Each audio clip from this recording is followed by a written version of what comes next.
Good morning बच्चों। Last lecture में जो आपका चैप्टर सेकंड है उसमें परागण वाला बिंदु अपन ने स्टार्ट किया था। परागण क्या होता है, पुष्पी पादपों को परागण की आवश्यकता क्यों है और परागण के प्रकार, यहां तक का अध्ययन बच्चों अपन कंप्लीट कर चुके हैं। आज अपन पढ़ने वाले हैं स्वपरागण हेतु अनुकूलन कि जो पुष्पी पादप होते हैं उनमें स्वपरागण के लिए क्या क्या अनुकूलन पाए जाते हैं। तो देखो बच्चों, पुष्प जिसमें परागकोश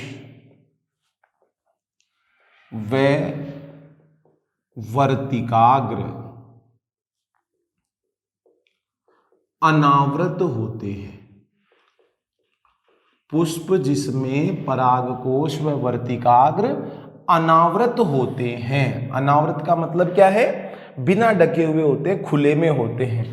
वहां पर स्वपरागण अत्यंत दुर्लभ होता है। स्वपरागण अत्यंत दुर्लभ हो जाता है। क्यों? क्योंकि जब खुले में आ गए परागकोश और वर्तिकाग्र तो किसी दूसरे के परागकण आ भी सकते हैं और उसके परागकण किसी दूसरे पुष्प पर जा भी सकते हैं। तो फ्लावर के खुलने के बाद में बच्चों स्वपरागण की जो पॉसिबिलिटी होती है वो थोड़ी क्या हो जाती है, कम हो जाती है। अब पादपों ने कौन कौन से अनुकूलन विकसित किए, तो नंबर 1 द्विलिंगी पुष्पों का पाया जाना। द्विलिंगी पुष्पों का पाया जाना। अब बच्चों अगर फूल के अंदर नर मादा दोनों भाग हैं, पुंकेसर और स्त्रीकेसर दोनों भाग प्रेजेंट है, तो बच्चों स्वपरागण की जो पॉसिबिलिटी होती है वो क्या होती है, बढ़ जाती है। तो द्विलिंगी पुष्प, जरूरी नहीं है सभी द्विलिंगी पुष्पों में स्वपरागण ही हो, लेकिन अगर द्विलिंगी पुष्प है तो स्वपरागण को बढ़ावा मिलता है। दूसरा जो अनुकूलन है वो है बच्चों समकाल पक्वता। समकाल पक्वता, अब देखो नाम से ही पता चल रहा है, सम समान, काल समय, परिपक्वता। तो समकाल पक्वता का मतलब क्या होता है, जब पुंकेसर व स्त्रीकेसर समान समय पर परिपक्व हों, समान समय पर परिपक्व हों, तो ये जो दशा होती है ये क्या कहलाती है, समकाल पक्वता। माना परागकोश मैच्योर हो गए, वर्तिकाग्र भी परागकणों को ग्रहण करने के लिए तैयार है, तो आसानी से स्वपरागण हो जाएगा। ठीक है। तीसरा जो अनुकूलन है वो है बच्चों अनुन्मिल्यता। और अनुन्मिल्यता आप पीछे पढ़ भी चुके हो, क्या होती है, बंद पुष्पों में होने वाला परागण। बंद पुष्पों में होने वाला परागण क्या कहलाता है, अनुन्मिल्यता। अब बच्चों 3 पादपों के उदाहरण आपको ध्यान रखने, अच्छी तरह से समझना। एक तो वायोला, एक पादप है कोमेलाइना और एक पादप है oxalis. Viola, commelina, oxalis. Viola जो प्लांट है इसका बच्चों सामान्य नाम है पानसी। कोमेलाइना जो पादप है इसका सामान्य नाम है कनकोआ और ऑक्जेलिस जो पादप है इसका सामान्य नाम है खट्टी बूटी। क्लियर? ये 3 पादपों के उदाहरण अपनी बुक में दिए हुए हैं, ये तीनों नाम आपको ध्यान रखने। ये जो पादप हैं तीनों 2 टाइप्स के पुष्प उत्पन्न करते हैं। दो प्रकार के पुष्प ये उत्पन्न करते हैं, कौन कौन से? एक तो उन्मिल्य पुष्प और दूसरे होते हैं बच्चों अनुन्मिल्य पुष्प। उन्मिल्य पुष्प और अनुन्मिल्य पुष्प। उन्मिल्य पुष्प जो होते हैं ये अन्य पादपों के समान सामान्य पुष्प होते हैं जो परिपक्व होने पर खुल जाते हैं, जो परिपक्व होने पर खुल जाते हैं, ओपन हो जाते हैं। लेकिन इनके अलावा इन पादपों में अनुन्मिल्य पुष्प भी पाए जाएंगे। ये हमेशा क्लोज रहते हैं, बंद रहते हैं, कभी भी मैच्योर होने के बाद भी नहीं खुलेंगे और बंद रहेंगे तो इनमें क्या होता है? स्वपरागण होता है। समझ गए? तो बच्चों अनुन्मिल्य पुष्पों का पाया जाना ये भी किसको बढ़ावा देता है? स्वपरागण को बढ़ावा देता है। अब एक विशेष चीज आपको ध्यान रखनी है लेग्यूम प्लांट्स में, तो समझेंगे बच्चों। लेग्यूम पादप, जैसे उदाहरण अपन देख लेते हैं मटर, और इस पादप में मिलती है विशेष प्रकार की अनुन्मिल्यता। देखो बच्चों, अगर आपने मटर में पुष्पदल विन्यास पढ़ा हो, ध्वजीय प्रकार का पाया जाता है। एक ध्वजक या मानक बड़ा पश स्थिति में पाया जाता है, दो होते हैं पक्षक, और दो बच्चों ये कील या नोतल जो आपस में जुड़े हुए होते हैं। ऐसा विन्यास आपने पढ़ा है। इस विन्यास को क्या कहते हैं बच्चों? ध्वजीय विन्यास। अब जो पुंकेसर और स्त्री केसर हैं वो बच्चों इनके अंदर बंद रहते हैं, पुंकेसर और स्त्री केसर। ठीक है, मतलब ये दोनों आपस में जुड़ के क्या बनाते हैं? कील या नोतल। और ये कील या नोतल कभी भी खुलते नहीं हैं। ये कील या नोतल जो होते हैं ये कभी भी खुलते नहीं है। तो ऐसे मान लो नर और मादा भाग इन दो छोटे अग्रदलों से ढके हुए रहते हैं। जब ये कील या नोतल खुलेंगे ही नहीं तो परागण बाहर नहीं जा पाएंगे, परागकण बाहर नहीं जा पाएंगे। ऐसी स्थिति में क्या होगा बच्चों? स्वपरागण ही होगा। तो ये एक विशेष बात आपको ध्यान रखनी है। लेग्यूम प्लांट में वहां पर एक विशेष प्रकार की अनुन्मिल्यता मिलती है। इसके अलावा बच्चों अपन चौथा अनुकूलन देखें तो वो होता है कलिका परागण, बड पोलिनेशन। कुछ पादपों में, जैसे एग्जाम्पल अपन देखें, गेहूं है, चावल है, ऐसा नहीं है कि फ्लावर ओपन नहीं होते, फ्लावर तो ओपन होते हैं, लेकिन पुष्प की कलिका अवस्था में ही परागण संपन्न हो जाता है। कलिका अवस्था में ही परागण संपन्न हो जाता है, जिसको बोलेंगे कलिका परागण। अब सिंपल सी बात है बच्चों, फ्लावर खिला ही नहीं, खिलने से पहले ही कलिका अवस्था में परागण हो गया, कौन सा हुआ होगा? स्वपरागण। तो बच्चों ये अनुकूलन है जो कि स्वपरागण को बढ़ावा देते हैं। नंबर 1 द्विलिंगी पुष्पों का पाया जाना, नंबर 2 समकाल पक्वता, नंबर 3 अनुन्मिल्यता, और नंबर 4 कलिका परागण। ठीक है, अब अपन देखते हैं बच्चों पर परागण हेतु अनुकूलन।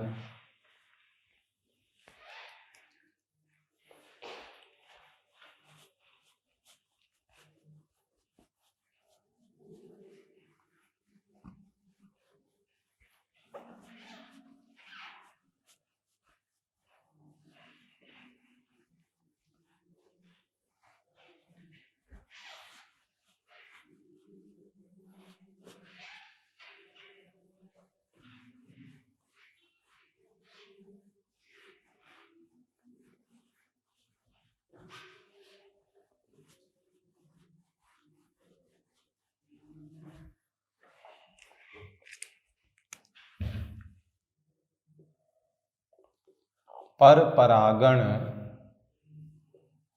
हेतु अनुकूलन, पर परागण हेतु अनुकूलन। अब देखो बच्चों, जस्ट उनके अपोजिट, जैसे नंबर एक लिंगी पुष्पों का पाया जाना, एक लिंगी पुष्पों का पाया जाना। अब सिंपल सी बात है, माना एक पुष्प नर पुष्प है, एक पुष्प मादा पुष्प है, अर्थात एक पुष्प में केवल पुंकेसर है, एक पुष्प में केवल स्त्री केसर है। अब बताओ ऐसी स्थिति में क्या कभी स्वपरागण हो सकता है? क्या हो ही नहीं सकता, क्योंकि एक पुष्प के अंदर केवल एक ही जनिक भाग है। तो एक लिंगी पुष्पों का पाया जाना हमेशा किसको बढ़ावा देता है? पर परागण को बढ़ावा देता है। दूसरी स्थिति देखो बच्चों, विषम काल पक्वता, विषम काल पक्वता। अब नाम से ही पता चल रहा है, जब परागकोश या अपन कह सकते हैं पुंकेसर तथा वर्तिकाग्र, ये अपन भाग मान सकते हैं किसका? स्त्री केसर का। तो जब परागकोश तथा वर्तिकाग्र भिन्न भिन्न समय पर परिपक्व हों, भिन्न भिन्न समय पर परिपक्व हों, तो इस दशा को क्या कहा जाता है? विषम काल पक्वता। और बच्चों ये विषम काल पक्वता जो होती है ये दो प्रकार की होती है। एक तो होती है पुंपूर्वता और दूसरी होती है बच्चों स्त्री पूर्वता। पुंपूर्वता व स्त्री पूर्वता। अब नाम से ही पता चल रहा है, पुंपूर्वता परागकोश वर्तिकाग्र से पहले परिपक्व हो जाते हैं, परागकोश वर्तिकाग्र से पहले परिपक्व हो जाते हैं। अब मान लो परागकोश तो मैच्योर हो गया है, वो तो फट जाएगा, उसमें से तो परागकण बाहर आ जाएंगे, लेकिन वर्तिकाग्र ग्रहण करने के योग्य बनी ही नहीं है, अभी तक मैच्योर ही नहीं हुई है, तो फिर स्वपरागण नहीं होगा। वो परागकण किसी दूसरे पुष्प की वर्तिकाग्र पर जाकर अंकुरित होंगे। तो ये जो स्थिति होती है इसको क्या कहेंगे? पुंपूर्वता। ज्यादातर अधिकांश पादपों में, जिनमें भी बच्चों ये विषम काल पक्वता देखने को मिलती है, उनमें ज्यादातर में कौन सी स्थिति पाई जाती है? पुंपूर्वता ही पाई जाती है। स्त्री पूर्वता की बात करें, जब वर्तिकाग्र परागकोश से पहले परिपक्व हो जाती है, जब वर्तिकाग्र परागकोश से पहले परिपक्व हो जाती है, तो इस स्थिति को क्या कहा जाता है? स्त्री पूर्वता। और एग्जाम्पल अपन देखें तो बच्चों पीपल है, बरगद है, इनमें ये स्त्री पूर्वता वाली स्थिति पाई जाती है। क्लियर? तो विषम काल पक्वता बढ़ावा देती है किस चीज को? बोलो बच्चों, विषम काल पक्वता बढ़ावा देगी पर परागण को। ठीक है। नंबर 3, हरकोगेमी या अवरुद्ध परागणता। हरकोगेमी या अवरुद्ध परागणता। हरकोगेमी या अवरुद्ध परागणता का क्या मतलब है? जब परागकोश व वर्तिकाग्र के बीच कोई संरचनात्मक अवरोध आ जाता है तो उसे हरकोगेमी कहते हैं, तो उसे हर्कोगेमी कहते हैं। इसका एग्जाम्पल है बच्चों कैलोट्रोपिस। इसका एग्जाम्पल क्या है? कैलोट्रोपिस। पिछले लेक्चर्स में मैंने आपको बताया भी था, जो कैलोट्रोपिस होता है, आंकड़ा होता है, उसमें बच्चों पराग कोश की एक पाली के सारे परागकण एक थैली नुमा संरचना में पाए जाते हैं, जिसको पोलिनियम बोलते हैं। तो वो जो थैली बन गई वो बच्चों अवरोध हो गया परागकोश और वर्तिकाग्र के बीच में, ठीक है। कीटों की सहायता से फिर वहां पर परागण होता है। तो अवरुद्ध परागणता का मतलब हो जाएगा जब परागकोश व वर्तिकाग्र के बीच क्या आ जाए? कोई संरचनात्मक अवरोध आ जाए, और जो स्वपरागण को ना होने दे उसको बोलते हैं हर्कोगेमी, ठीक है। नेक्स्ट, एंथेसिस या कलिका प्रस्फुटन। एंथेसिस या कलिका प्रस्फुटन। अब देखो बच्चों, इसका क्या मतलब है? पुष्पीय कलिका का पुष्प के रूप में खिलना या खुलना।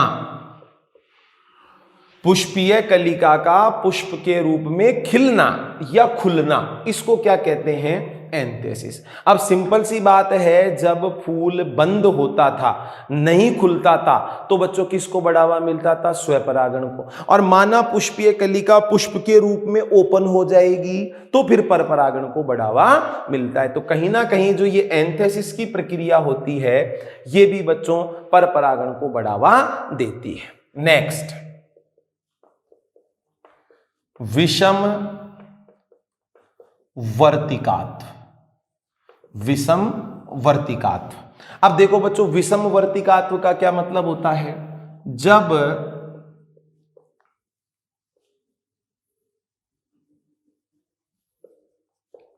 पुंकेसरों के पुतंतु व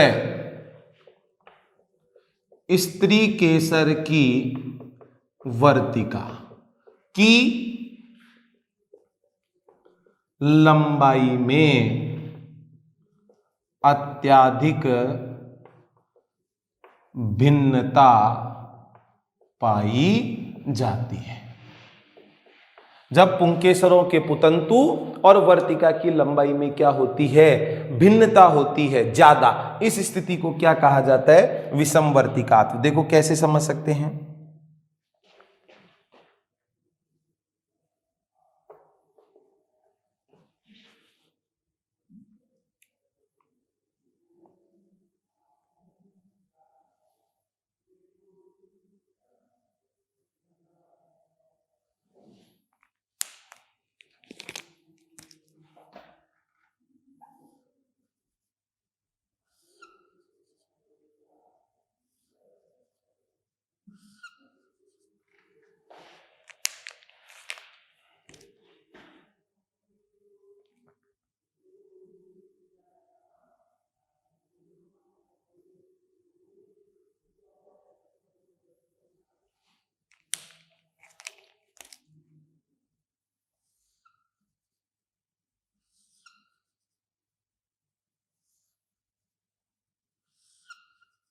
ये स्थिति है। अब यहां पर पुतंतु की लंबाई ज्यादा, वर्तिका की लंबाई कम, तो बच्चों ये इसके परागकण जो है इस वर्तिकाग्र पर नहीं पहुंच सकते, तो ये परागकण इस वर्तिकाग्र तक पहुंच जाएंगे। आगे बात समझ में। और ये जो परागकण होंगे, इसके परागकण ये इसकी वर्तिकाग्र तक पहुंच जाए, तो ये जो स्थिति होती है इसको क्या कहा जाता है? विषम वर्तिकात्व। और बच्चों ये विषम वर्तिकात्व जो स्थिति पाई जाती है, ये परपरागण को बढ़ावा देती है। एग्जाम्पल अगर अपन देखें तो जैसे प्रिमरोज है, अलसी है, इनमें ये विषम वर्तिकात्व की सिचुएशन पाई जाती। तो देखो बच्चों, पर परागण के लिए अपन ने 5 अनुकूलन पढ़ लिए। नंबर 1, एक लिंगी पुष्पों का पाया जाना। नंबर 2 विषम काल पक्वता। नंबर 3 हर्कोगेमी या अवरुद्ध परागणता। नंबर 4 एंथेसिस या कलिका प्रस्फुटन। और नंबर 5 विषम वर्तिकात्व। क्लियर। अगला अडेप्टेशन क्या है वो अपन देखते हैं, जो बहुत ज्यादा इंपॉर्टेंट है।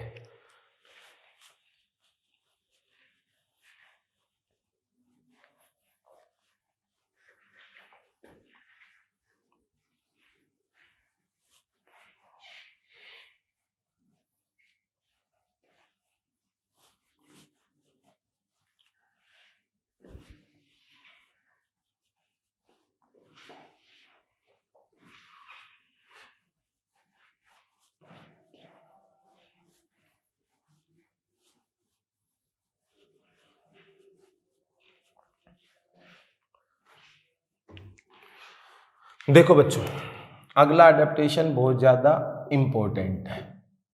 सेल्फ इन कंपटेबिलिटी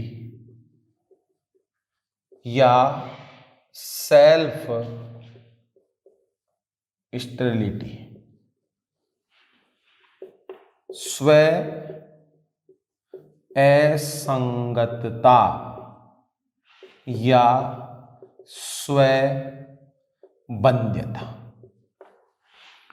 स्व असंगतता या स्व बंध्यता। अब देखो ये चीज क्या है। सबसे पहले तो स्व बंध्यता, जब एक ही पुष्प के पराग कोश से मुक्त होकर परागकण उसी पुष्प की वर्तिकाग्र पर अंकुरित नहीं हो पाते हैं। जब एक ही पुष्प के पराग कोशों से निकलकर परागकण उसी पुष्प की वर्तिकाग्र पर अंकुरित नहीं हो पाते हैं, तो ये जो दशा है, इस दशा को क्या कहा जाता है? स्वबंध्यता। अब बच्चों ऐसा क्यों हुआ तो समझना, यह एक आनुवांशिक प्रक्रम है, जेनेटिक फिनोमिना है, जो जीनों द्वारा नियंत्रित होता है। यह एक आनुवांशिक प्रक्रम है जो कि जीनों द्वारा नियंत्रित होता है। ठीक है। एग्जाम्पल अगर अपन देखें, पिटूनिया, मालवा, चाय, ऑर्किड, इन सब में बच्चों ये स्थिति पाई जाती है। मतलब एक पुष्प के पराग कोश से निकलकर परागकण उसी की वर्तिकाग्र पे तो अंकुरित नहीं हुआ, लेकिन दूसरे की वर्तिकाग्र पर हो जाएगा, अर्थात स्वपरागण नहीं होगा, क्या होगा? पर परागण होगा। अब बच्चों ये जो असंगतता होती है, ध्यान देंगे, वहां पर तो मैंने स्व असंगतता बताई है। अब अपन बात कर रहे हैं इनकम्पटेबिलिटी या असंगतता। असंगतता मतलब, असंगतता से आपको मतलब क्या लगाना है? जब परागकण पराग कोश से निकलकर वर्तिकाग्र पे अंकुरित नहीं हो पा रहे। ठीक है, असंगतता। अब बच्चों ये असंगतता जो है ये दो प्रकार की,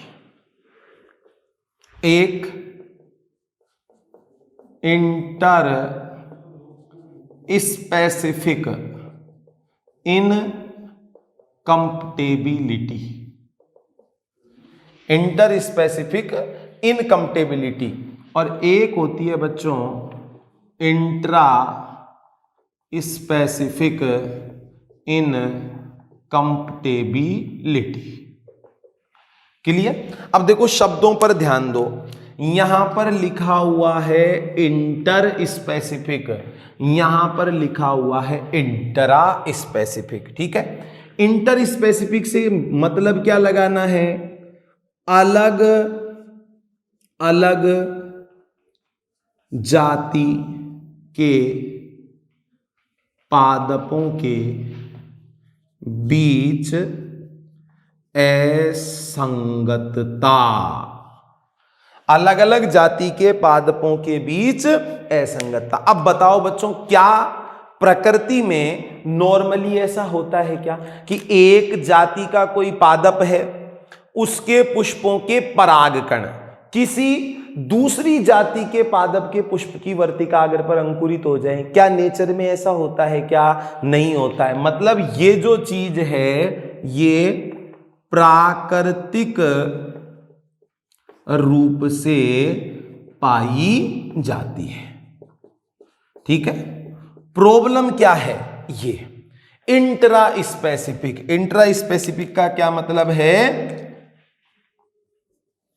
एक ही जाति में मिलने वाली असंगतता, एक ही जाति में मिलने वाली असंगतता। अब देखो यहां पर भी कंफ्यूजन हो रहा है, एक ही जाति में।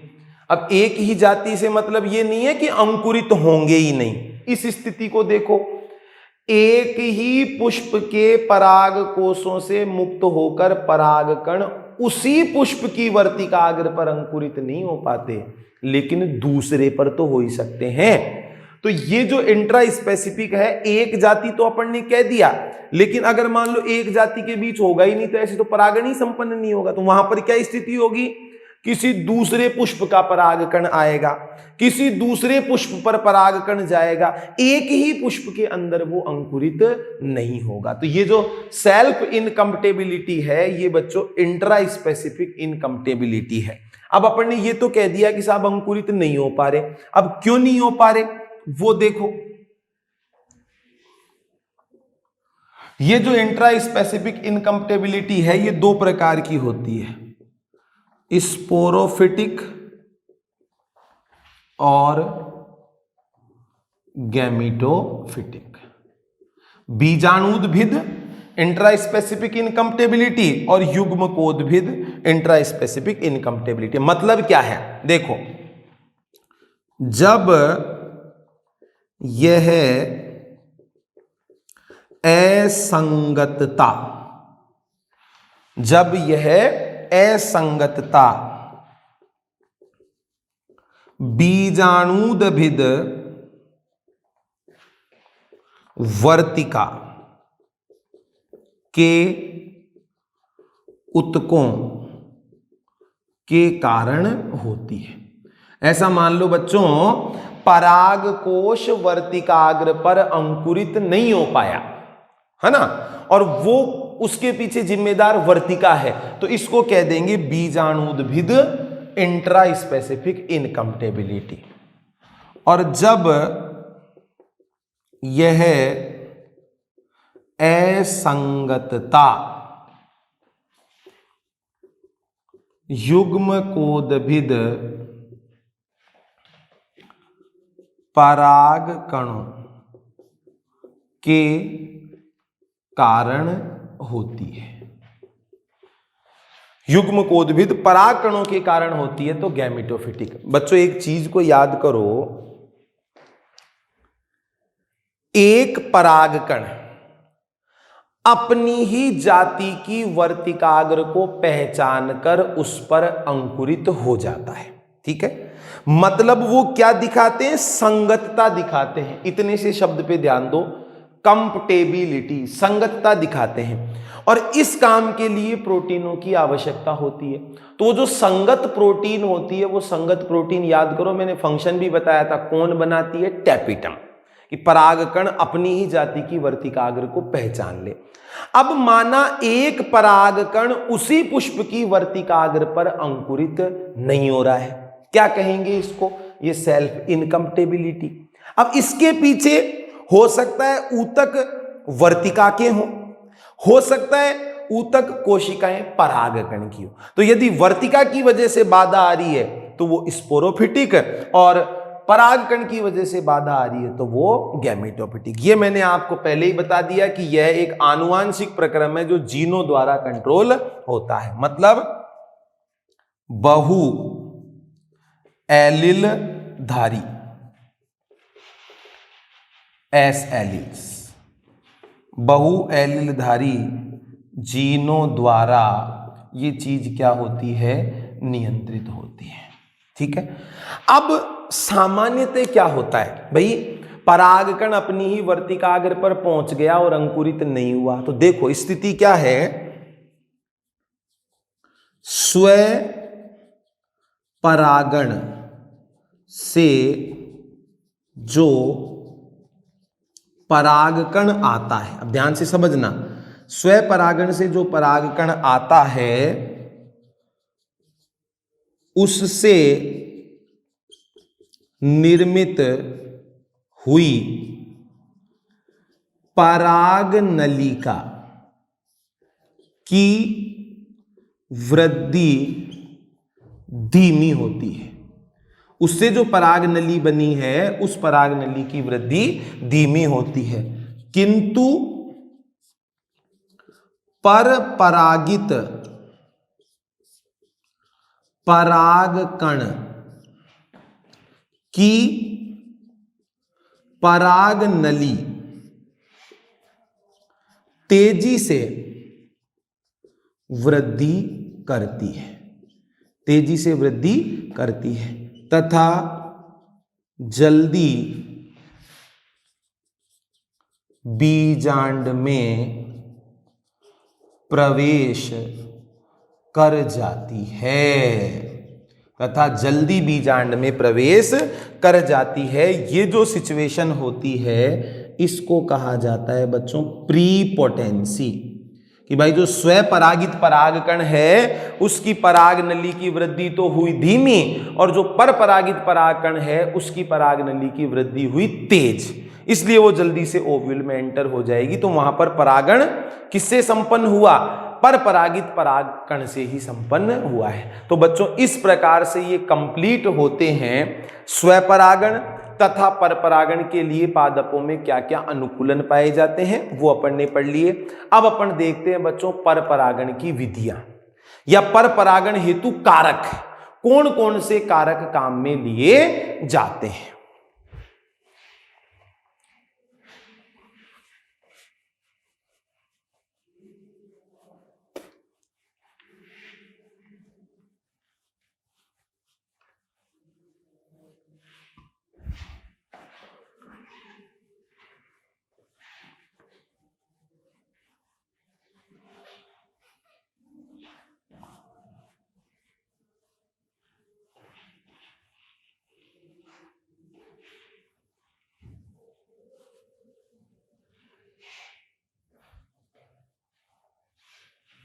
देखो परपरागण की विधियां या परपरागण हेतु कारक फैक्टर्स कौन कौन से काम में लिए जाते हैं। तो बच्चों मैंने पीछे ही आपको बता दिया, जो पुष्पी पादप होते हैं वो परागण हेतु अनेक अनुकूलन विकसित कर चुके हैं कि यार सफलतापूर्वक पॉलिनेशन हो जाए, इसके लिए उन्होंने खूब सारे अनुकूलन डेवलप कर लिए, और साथ ही वो पादप बाहरी कारकों का भी प्रयोग करते हैं कि एक फूल से परागकण दूसरे फूल की वर्तिकाग्र तक पहुंच जाए, इसके लिए वो बाहरी कारकों का प्रयोग भी करते हैं। अब वो बाहरी कारक कौन कौन से हो सकते हैं, तो ध्यान देना बच्चों, जो परपरागण हेतु कारक होते हैं वो कारक हैं बच्चों दो प्रकार के, ध्यान से समझना, कारक हैं दो प्रकार के। कौन कौन से, अजैविक कारक और जैविक कारक। अजैविक कारक और जैविक। अब अजैविक नाम से पता चल रहा है किसी भी प्रकार के सजीव का प्रयोग नहीं किया जाता है। कोई भी लिविंग ऑर्गेनिज्म इसमें पार्टिसिपेट नहीं करता है, किसी भी प्रकार के सजीव का प्रयोग नहीं किया जाता है। परागण संयोगात्मक रूप से होता है। परागण संयोगात्मक रूप से होता है और पुष्पी पादपों में कम काम में लिए जाते हैं। ठीक है। अजैविक कारकों का प्रयोग पर परागण हेतु पुष्पी पादप बहुत कम करते हैं, क्योंकि वहां पर बच्चों पोलिनेशन के जो चांसेज होते हैं वो थोड़े कम होते हैं। क्लियर। अगर जैविक कारकों की अपन बात करें तो ज्यादातर पुष्पी पादपों के द्वारा पर परागण हेतु जैविक कारकों का प्रयोग किया जाता है। अर्थात विभिन्न प्रकार के सजीव परागण प्रक्रिया में भाग लेते हैं। विभिन्न प्रकार के सजीव परागण प्रक्रिया में भाग लेते हैं। यहां पर परागण की संभावना अधिक होती है। परागण की संभावना जो होती है वो ज्यादा होती है। तो बच्चों सिंपल सा ध्यान रखना है, पर परागण हेतु जो कारक काम में लिए जाते हैं, अजैविक कारक तो पुष्पी पादप कम काम में लेते हैं और जैविक जो कारक हैं वो पुष्पी पादप ज्यादा काम में लेते हैं। कारण भी आपके समझ में आ गया होगा। अब बच्चों अगर अजैविक कारकों की अपन बात करें तो अजैविक कारकों में वायु द्वारा और जल द्वारा, वायु द्वारा और जल द्वारा। वायु द्वारा जो हो रहा है वो क्या है? वायु परागण। और जल द्वारा जो हो रहा है वो क्या है बच्चों? जल परागण। वायु द्वारा जो हो रहा है वो वायु परागण और जल द्वारा हो रहा है वो जल परागण। अब बच्चों अगर हम बात करें अजैविक कारक, तो अजैविक कारक दो हैं, वायु और जल। इसमें से वायु द्वारा परागण होता है ज्यादा और जल द्वारा परागण होता है कम। समझ में आ गई बात? ऐसे ही बच्चों अगर जैविक कारकों की अपन बात करें तो जैविक कारक बच्चों कई प्रकार के हो जाएंगे, जैसे कीटों द्वारा, पक्षियों द्वारा, स्तनधारियों द्वारा, सरीसृपों द्वारा। ये सब जो चीजें हैं इनको कहा जाता है बच्चों जूफिली या जंतु परागण। जूफिली या जंतु परागण। फिर अलग अलग कैटेगरी जरूर बढ़ सकती है। तो इनमें भी बच्चों जब सजीव पार्टिसिपेट करते हैं तो सबसे ज्यादा जो परागण में जीव पार्टिसिपेट करेंगे वो कौन से होते हैं? इंसेक्ट। इसको बोलते हैं बच्चों इंसेक्ट पोलिनेशन या कीट परागण। कोई भी सजीव भाग लेगा या जैविक कारकों में जो सबसे ज्यादा होते हैं वो कौन होते हैं? इंसेक्ट होते हैं। तो ये चीजें अपने को पढ़नी है। वायु द्वारा परागण वायु परागण, जल द्वारा परागण जल परागण, कीटों द्वारा परागण कीट परागण, ये सब किसके कारक हो जाएंगे? पर परागण के। तो बच्चों अगले लेक्चर्स में अपन वायु परागण, जल परागण, कीट परागण, इन सब का अध्ययन करेंगे। धन्यवाद।